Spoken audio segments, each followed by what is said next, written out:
YS Vivekananda Reddy 6వ వర్ధంతి ఈరోజు. తన తండ్రికి కుమార్తె సునీత నివాళులర్పించారు.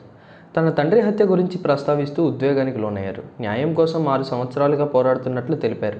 హత్య కేసులో ఒక్కరు తప్ప మిగిలిన అందరూ బయట యథేచ్ఛగా తిరుగుతున్నారని వాపోయారు.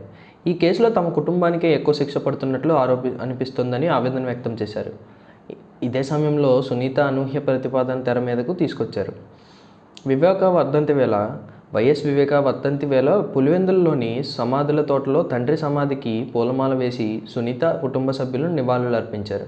తన తండ్రి హత్య కేసు విచారణ గురించి సునీత కీలక వ్యాఖ్యలు చేశారు. తన తండ్రి మరణించి 6 ఏళ్ళు అవుతుందని చెప్పారు. న్యాయం కోసం 6 సంవత్సరాలుగా పోరాడుతున్నట్లు తెలిపారు.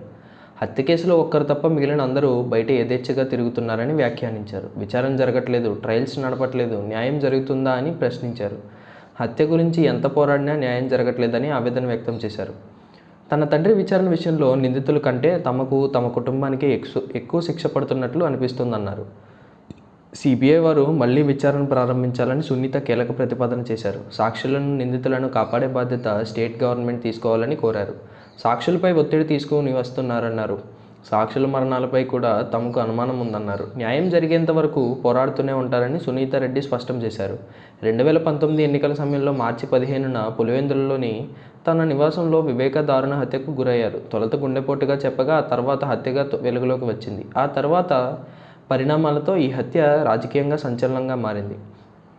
ఈ కేసు సిబిఐ విచారణ చేస్తోంది. అనేక అంశాలు విచారణ సమయంలో వెలుగులోకి వచ్చాయి. ఈ కేసులో కడప ఎంపీ అవినాష్ రెడ్డిని సైతం సిబిఐ విచారణ చేసింది. అవినాష్ పైన సునీత పలు పిటిషన్లు దాఖలు చేశారు. వైఎస్ భాస్కర్ రెడ్డితో పాటు వైసీపీ కీలక నేత దేవిరెడ్డి శంకర్ రెడ్డి, వివేక మాజీ డ్రైవర్ దస్తగిరి, ఎర్రగంగిరి రెడ్డి, సునీల్ యాదవ్, గజ్జల ఉమాశంకర్ రెడ్డి, ఉదయ్ కుమార్ రెడ్డి మొత్తం 8 మందిపై సిబిఐ ఛార్జ్షీట్ నమోదు చేసింది. అయితే దస్తగిరి మాత్రం అప్రూవర్గా మారిపోయారు. ఈ కేసులో సంబంధం ఉన్న పలువురు మరణించడం కూడా అనుమానాలకు దారితీసింది.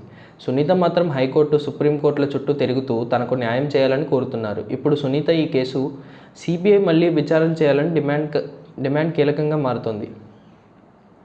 మరోవైపు వైసీపీ అధినేత మాజీ సీఎం జగన్మోహన్ రెడ్డిపై మాజీ మంత్రి బాలినేని శ్రీనివాసరెడ్డి నిప్పులు చెరిగారు. పిఠాపురంలో చిత్రాలలో జరిగిన జనసేన 12వ ఆవిర్భావ సభలో ప్రసంగించిన ఆయన జనసేన అని పవన్ కళ్యాణ్ స్వశక్తితో ఎదిగిన నేత అని అన్నారు. జగన్ మాత్రం తన తండ్రి వైఎస్ రాజశేఖర్ రెడ్డి మరణాన్ని అడ్డుపెట్టుకుని ముఖ్యమంత్రి అయ్యారంటూ తీవ్ర ఆరోపణలు చేశారు. ఈ సభా వేదికగా తన ఆవేదనను, ఆక్రోశాన్ని, రాజకీయ భవిష్యత్తును స్పష్టం చేస్తూ ఉద్వేగభరితంగా ప్రసంగించారు. పిఠాపురం సభ సాక్షిగా, ఇక్కడి అమ్మవారి సాక్షిగా అంతా నిజమే చెబుతా అంటూ బాలినేని తన ప్రసంగాన్ని ప్రారంభించారు. రాజకీయాల్లోకి వచ్చాక తండ్రి ఆస్తులు సగానికి పైగా పోగొట్టుకున్నానని, కానీ జగన్ మాత్రం తన ఆస్తులతో పాటు వియ్యంకుడి ఆస్తులను కూడా కాజేశారని ఆరోపించారు. తనకు జరిగిన అన్యాయం మరెవరికి జరగకూడదని అన్ని విషయాలు ఒక్కొక్కటిగా బయటపెడతానని అన్నారు. దిగవంత నేత వైఎస్ రాజశేఖర్ రెడ్డి తనకు రాజకీయ భిక్ష పెట్టారని, అందుకే 4 ఏళ్లు మంత్రి పదవిని వదులుకొని జగన్ వెంట నడిచానని బాలినేని గుర్తు చేశారు. అయితే జగన్కు అధికారం వచ్చాక తనకు మంత్రి పదవి ఇచ్చి మళ్లీ తీసేశారని, దానికి తాను బాధపడుతున్నానని అన్నారు.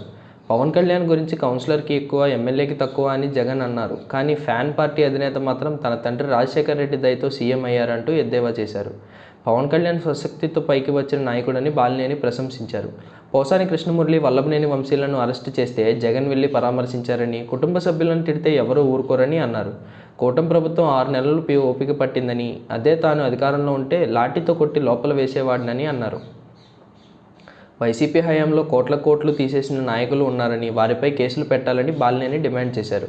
2019-24 మధ్య అధికారంలో ఉన్న ఎమ్మెల్యేలు, మంత్రులు చివరకు తన మీదైనా విచారణ జరిపి చర్యలు తీసుకోవాలని కోరారు. తాను కూటమి మధ్య చిచ్చు పెట్టేందుకు జనసేనలో చేరానని కొందరు ప్రచారం చేశారని, కానీ పవన్ కళ్యాణ్కు తలవంపులు తెచ్చే పని ఎప్పుడూ చేయనని స్పష్టం చేశారు. అవకాశం ఇస్తే జిల్లాలోని జిల్లా పరిషత్ చైర్మన్తో సహా అందరినీ జనసేనలోకి తీసుకువస్తానని బాలినేని ప్రకటించారు.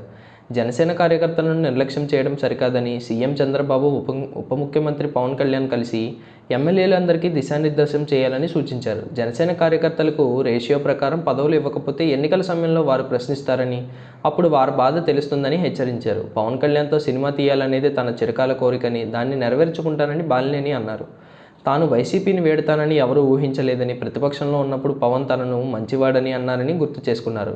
అప్పుడే జనసేనలో చేరకపోవడం తన దౌర్భాగ్యమని అన్నారు.